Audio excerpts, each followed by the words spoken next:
মা, তুমি এখানে চা বেচতেছো? তুমি আমারে আর কত কষ্ট দিবে? আমার বউ আমারে বললো চা বিক্রি করতেছে। আমি এই কথা শোনার পরে নিজেরা সামলা রাখতে পারি না। আমি এই জন্য তোমাকে নিতে আসছি। আমি থাকতে তুমি এত কেন কষ্ট করো? ভিক্ষা করো, চা বিক্রি করো, এত কষ্ট দরকার কি তোমার? আমি না তোমার সন্তান? তুমি না আমার জন্ম দিছো? তাহলে এত কষ্ট কেন করো আম্মা? বাবারে, কিছু কিছু কষ্ট সন্তানের ভালোবাসার জন্য করতে হয়। আমি চাই না এই ভালোবাসা। আমি শুধু চাই তুমি আমার পাশে থাকবা, সবসময় আমার পাশে থাকবা। তুমি পিছিয়ে কি করছো না করছো আমি সব ভুলে গেছি। তুমি আমাকে মাফ করে এখন তুমি আমার সাথে চলো, আমার বাসায় থাকবা, চলো। না বাবা, আমি তো তোর আগেই কইছি আমি যাব না। আমি চাই না তোর সংসারে অশান্তি হোক, তোরা ভালো থাক, এটাই আমি চাই। তুমি এটা কেমন কথা বলতেছো? আমার সংসারে অশান্তি? আমি যেদিন থেকে আমার বউরে বিয়ে করছি সেদিন থেকে তো আমার জীবন অশান্তি শুরু হয়ে গেছে। তুমি আর নতুন করে কি অশান্তি শুরু করবা?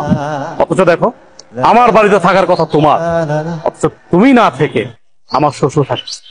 শ্বশুর থাকতেছে নন স্টপ, দিনের পরে দিন, রাতের পরে রাত, ভালো মন্দ খাইতেছে, ঘুমাইতেছে, ফিরতেছে। অথচ তুমি রাস্তা রাস্তা ভিক্ষা করতেছো, চা বিক্রি করতেছো। খারাপ লাগে না আমার? আমার তো খারাপ লাগে। তোমার তো ন্যূনতম কমন সেন্সটুকু আছে, অথচ আমার শ্বশুরের কোনো কমন সেন্স নেই। আমার বোর কাছে আমার শ্বশুরই সব। যাই হোক মা, আমি তোমার এত কথা বলতে পারতেছি না। এখন কোনো কথা আমি শুনবো না তোমার। তোমার এই চার ব্যবসা রাইখা এখন আমার সাথে তুমি চলো। এখন থেকে তুমি এই বাড়িতেই থাকবা। তুমি এত কিছুর পরেও সেই তোমার মাকে বাড়িতে নিয়ে এসছো, আমাকে তোয়াক্কা করে তুমি তোমার মাকে নিয়ে আসছো। তোমাকে কি তোয়াক্কা করবো? কি তোয়াক্কা করবো তোমাকে? আমি এই সংসারটা চালাই, আমি ইনকাম করি। আমি পাঁচতলায় বসে এসির বাতাস খাবো, আর আমার মা রাস্তা রাস্তা চা বিক্রি করবে, ভিক্ষা করবে, সে গাছের নিচে থাকবে। দেখো, এই সংসারটা আমার, এই সংসারটা আমি মেনটেন করি, তাই আমি যা বলবো তাই হবে। আমি তোমার মাকে নিয়ে থাকবো না এই বাড়িতে। কে কার সাথে থাকবে বা না থাকবে এটা একান্ত ডিসাইড করব আমি। তুমি ডিসাইড করার কে? কে তুমি? কে তুমি বলো? আমি কে মানে? আমি তোমার বউ। এই বাড়িটা আমার, আর এই সংসারটাও আমার। এই সংসারের সব দায়িত্ব আমি পালন করি, তুমি তো তেমন কিছুই করো না। সো আমি এই সংসারে যে ডিসিশন দিব সেটাই ফাইনাল। আর তোমার মা তোমার ছোট ভাইয়ের ঘরে টিকতে পারেনি, আমার ঘরে কেন টিকবে? হ্যাঁ, তোমার কি মনে হয় যে উনি অত ভালো একটা মেয়ের সাথে টিকতে পারলো না, আমার সাথে টিকতে পারবে? কখনোই না। আমি তোমার মাকে নিয়ে এই এক ছাদের নিচে কোনো দিনও থাকবো না। এখনো সময় আছে, তোমার মাকে বের করো। বাহ, এই বাড়ি তোমার, তোমার কথা মতো চলবে। এই বাড়ি আমার, আমি আমার টাকায় কিনেছি, পরিশ্রমের টাকা দিয়ে কিনেছি।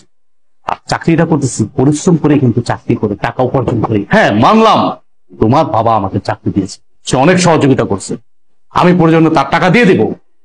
কিন্তু তুমি কোনো কথা বলবা না আমার মার বিষয়ে। আমি বাইচা থাকতে তোমার মা এই বাড়িতে থাকতে পারবে না, তাহলে তোমার সাথে আমার সংসার টিকবে না। কি হয়েছে মা, এত চিল্লাচিল্লি করছিস কেন? আপনার মেয়ে আমার মাকে এই বাড়ি থেকে বের হয়ে যেতে বলছে। আমার মাকে সে সহ্যই করতে পারতেছে না। আপনি জিজ্ঞেস করেন কেন আমার মাকে সে সহ্য করতে পারতেছে না? আমার মা গরিব, এই জন্য। বাবা দেখো, মহিলার দিকে তাকাও। এই সেই মহিলা যে কিছুক্ষণ আগে আমাদের কাছে চা বিক্রি করেছিল। আর উনি আমাদের কাছ থেকে টাকা কেন নেয়নি জানো? কারণ উনি আমার আদরের শাশুড়ি, আমার এই হাজবেন্ডের একমাত্র মা, ফকিন্নি মা, যার কারণে আমাদের কাছ থেকে টাকাটা তখন নেয়নি সে।